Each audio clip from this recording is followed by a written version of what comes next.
Assalamualaikum warahmatullahi wabarakatuh. Alhamdulillahirabbil alamin. Allahumma shalli ala Muhammad wa ala ali Muhammad. Teman-teman, kali ini aku akan mereaksi atau merespon salah satu video yang ada di channel Al Hayat Indonesia yang masih menampilkan orang yang menyebut dirinya sebagai Husain Al-Iraqi. Ya, kali ini pembahasan kita adalah tentang doa Bapa Kami yang mereka tuduh sebagai jiplakan dari kitab yang ada di agama mereka. Oke, langsung saja kita putar videonya ya. Kita menuju ke channel Al Hayat Indonesia. Videonya adalah ini. Ya, ini videonya.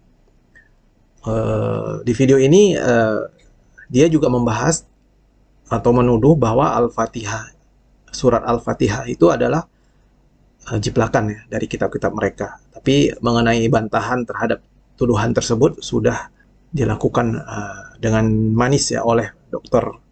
Menahem Ali ya bersama Ustadz Donditan dalam sebuah video yang cukup panjang ya. Tapi aku akan membahas hal lain di dalam video ini, yaitu yang berkaitan dengan hadis.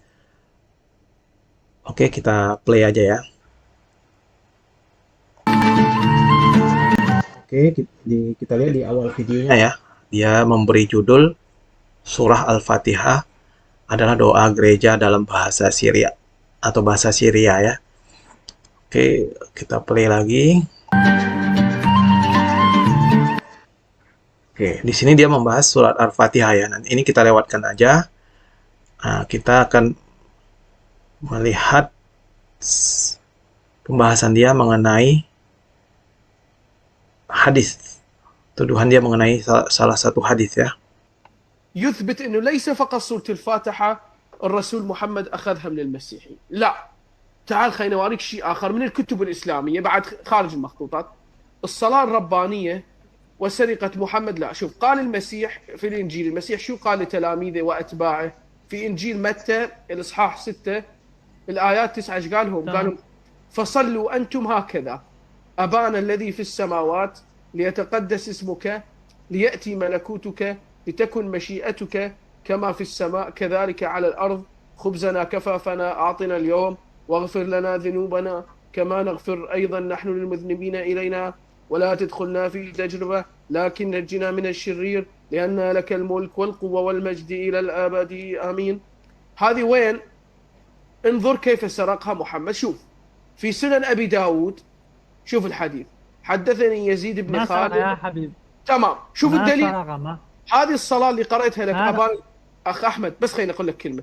هذه الصلاة الربانية اللي أعطيتك إياها أبانا الذي في السماوات، هذه المسيحيين يقرونها كل يوم، كل يوم أحد بالكنيسة. شوف الحديث شو يقول عن قضاء عن أبي الدرداء. إيش قال أبي الدرداء؟ قال سمعت رسول الله صلى الله عليه وسلم يقول، صلى الله عليه وسلم، نعم، شو يقول؟ يقول من اشتكى منكم شيئا أو اشتكاه أخ له فليقل ربنا الله الذي في السماء تقدس اسمك أمرك في السماء والأرض كما رحمتك في السماء فاجعل رحمتك في الأرض اغفر لنا حوبنا يعني ذنوبنا وخطايانا أنت رب الطيبين. هذه وين تجده؟ في رواه أبو داود حديث 3892. وقال عنه ابن تيمية في شرح العقيدة الواسطية حسن. هذه الصلاة مو فقط سورة. Oke, kita sudah dapat poinnya ya, bahwa dia mengatakan yang dibacakan tersebut ada di kitab Sunan Abu Daud ya, nomor 3892, dan dikatakan oleh Ibnu Taimiyah sebagai hadis hasan dalam salah satu bukunya ini ya. Ayat yang dia maksudkan dalam hadis tersebut mirip dengan ayat di kitab mereka, yaitu kitab Matius pasal 6 poin 9 sampai 13. Mungkin juga mirip dengan di kitab Lukas pasal 11 poin 2 sampai 4 ya. Tapi apakah benar kita meniru kitab mereka? Mari kita simak pembahasannya ya. Nah, ini aku ada beberapa slide yang akan aku sampaikan kepada teman-teman semua untuk membantah tuduhan ya atau klaim dari si Husain al-Iraqi tersebut. Oke, judulnya aku buat sebagai doa Bapa kami yang dhaif. Nah, ini aku akan mengutip dari kitab Kutubus Sittah ya, Sunan Abu Daud. Isinya adalah sebagai berikut. Hadis nomor 3892. Yazid bin Khalid bin Mauhab Ar-Ramli menyampaikan kepada kami dari Al-Laits, dari Ziyadah bin Muhammad, dari Muhammad bin Ka'ab Al-Qurazi, dari Fudalah bin Ubaid, dari Abu Ad-Darda yang mengatakan, aku mendengar Rasulullah Shallallahu Alaihi Wasallam bersabda, siapa di antara kalian mengalami sakit atau ada saudaranya yang mengalami sakit, hendaklah dia mengucapkan, Rabb kami, Allah yang rahmatnya ada di langit, Maha suci namamu, kekuasaanmu ada di langit dan di bumi, sebagaimana rahmatmu ada di langit. Jadikanlah pula rahmatmu di bumi. Ampunilah segala dosa dan kekhilafan kami. Engkaulah Rabb orang-orang yang baik. Turunkanlah rahmat dari rahmatmu yang luas, kesembuhan dari kesembuhanmu ya atas penyakit ini hingga sembuh. Ini aku kutip dari kitab atau dari situs sunnah.com ya. Nah, ini ada di kitab, hadis tersebut ada di kitab Sunan Abu Daud, kitab tip atau kitab pengobatan, bab bagaimana melakukan ruqyah, hadis nomor 3892. Nah, ini bahasa Inggrisnya, tapi lihatlah grade-nya ini adalah dhaif ya.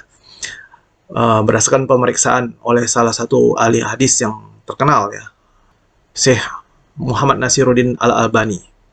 Hukumnya adalah dhaif ya. Jadi hadis yang dikatakan atau ditampilkan oleh si Husain al-Iraqi tersebut yang katanya mirip dengan doa Bapa kami yang ada di kitab Matius 6 poin 9 sampai 13 itu adalah hadis dhaif ya. Dan dia juga mengklaim bahwa hadis tersebut menurut Ibnu Taimiyah adalah hadis hasan. Tapi sebagai informasi bahwa peneliti hadis zaman sekarang itu justru lebih detail ya dalam meneliti karena dia mempunyai lebih banyak referensi dan akhirnya diputuskan bahwa hadis tersebut adalah hadis dhaif atau hadis yang lemah. Kemudian sebagai informasi tambahan, aku ingin menyampaikan beberapa hal ya, terutama mengenai derajat hadis ya. Nah, secara umum pembagian hadis berdasarkan derajatnya adalah sebagai berikut.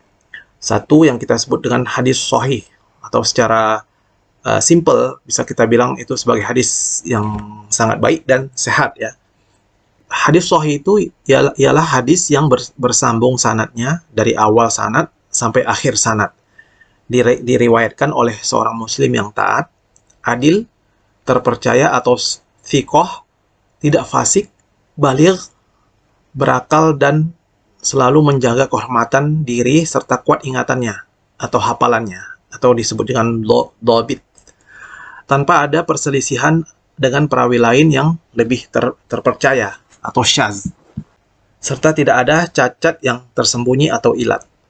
Nah, bagi yang belum paham tentang sanad itu adalah urutan-urutan perawi ya, yang sambung menyambung dari si penerima hadis sebagai orang yang mengutip hadis ya, atau mengumpulkan hadis, kemudian terus bersambung sampai ke orang pertama yang mengabarkan tentang hadis ya, bisa itu Rasulullah Shallallahu Alaihi Wasallam sendiri atau para sahabat atau juga tabiin atau tabiut tabiin ya. Nah, nomor 2 hadis hasan atau yang disebut dengan secara singkat dibilang hadis yang baik dan bagus, yaitu hadis yang bersambung sanadnya dari awal sanad sampai akhir sanad, diriwayatkan oleh seorang muslim yang taat, adil, terpercaya atau thiqah, tidak fasik, baligh, berakal dan selalu menjaga kehormatan diri. Hanya saja kurang kuat ingatannya atau hafalannya atau kurang dhabit, tanpa ada perselisihan dengan perawi lain yang lebih terpercaya atau syadz, serta tidak ada cacat yang tersembunyi atau ilat. Nomor 3 yaitu hadis dhaif atau hadis lemah, yaitu hadis yang tidak atau belum mencapai derajat hasan, apalagi sahih.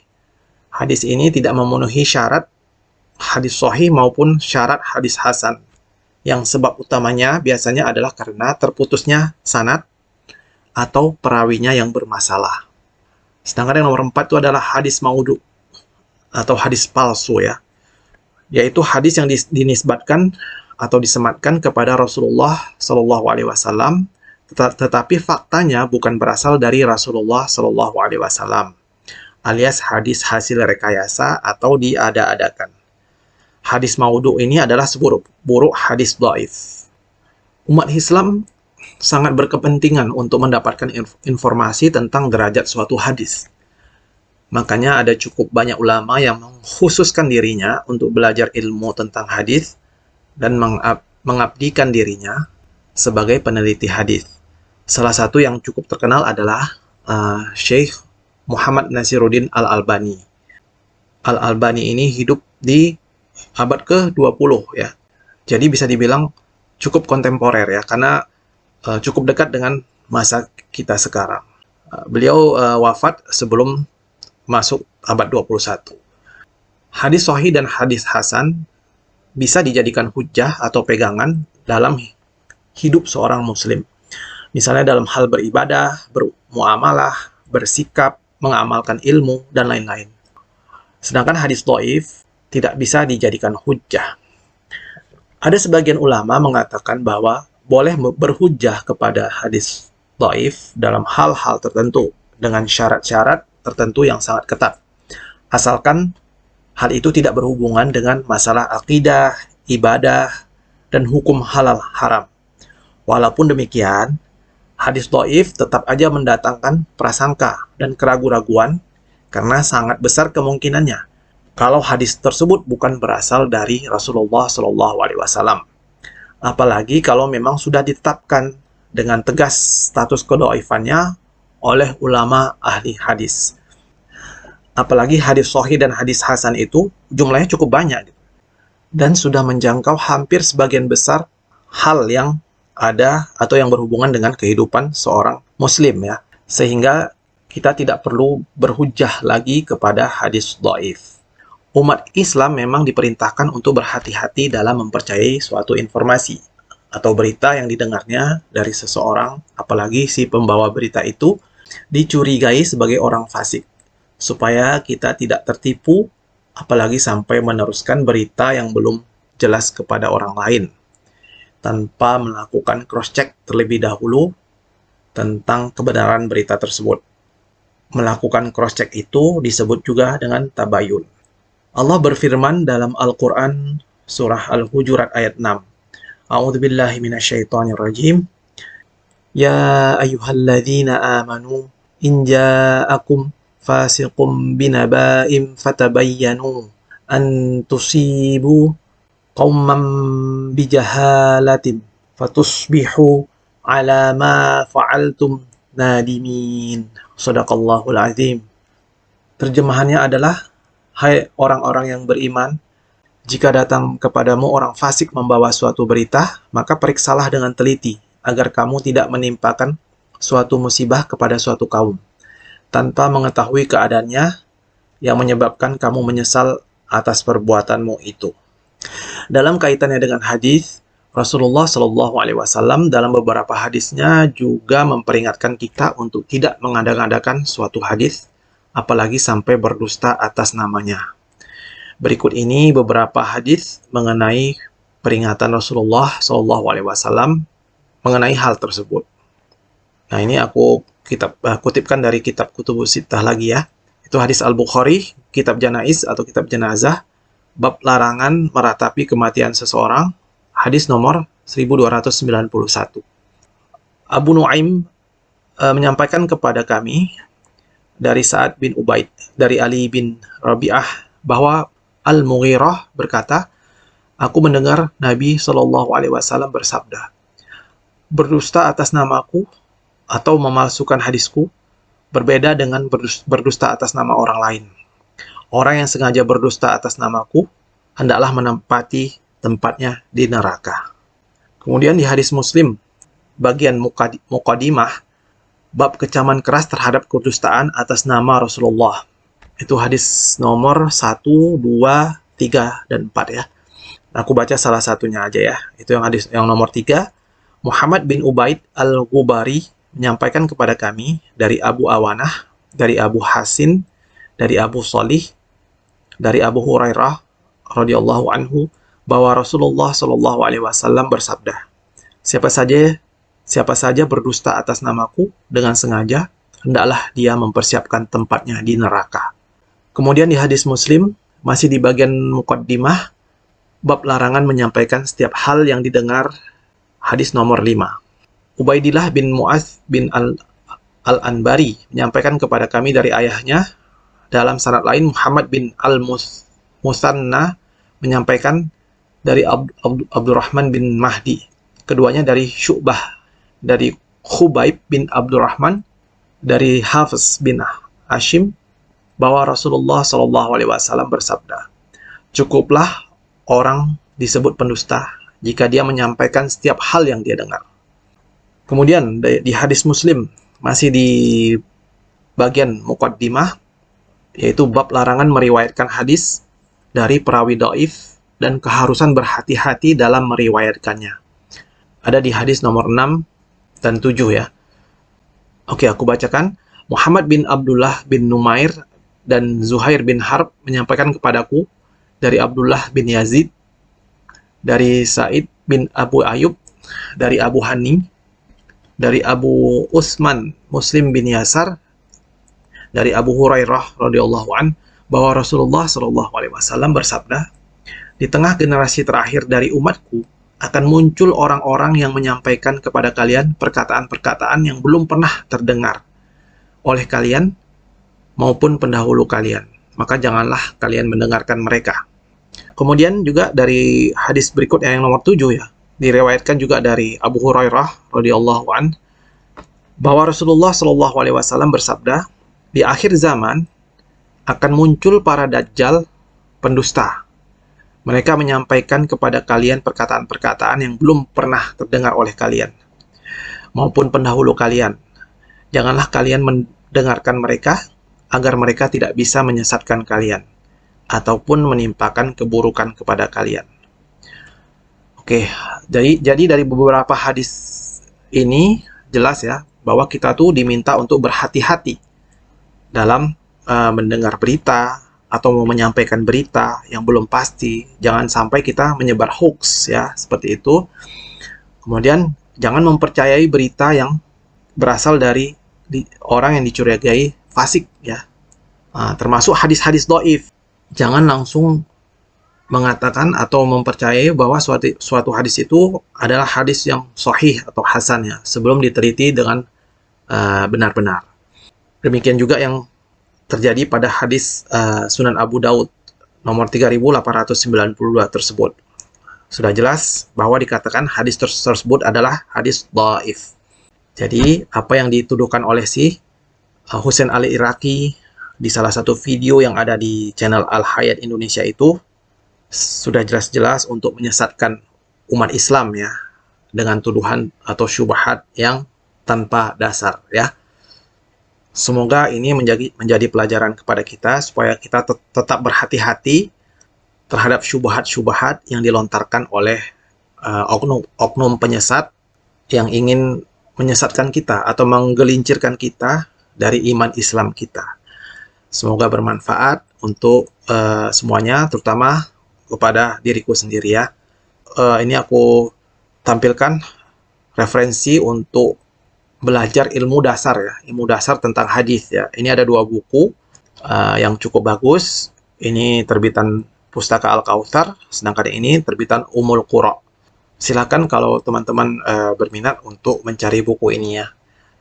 Oke, teman-teman, demikian, semoga bermanfaat. Wallahu a'lam bishawab. Wassalamualaikum warahmatullahi wabarakatuh.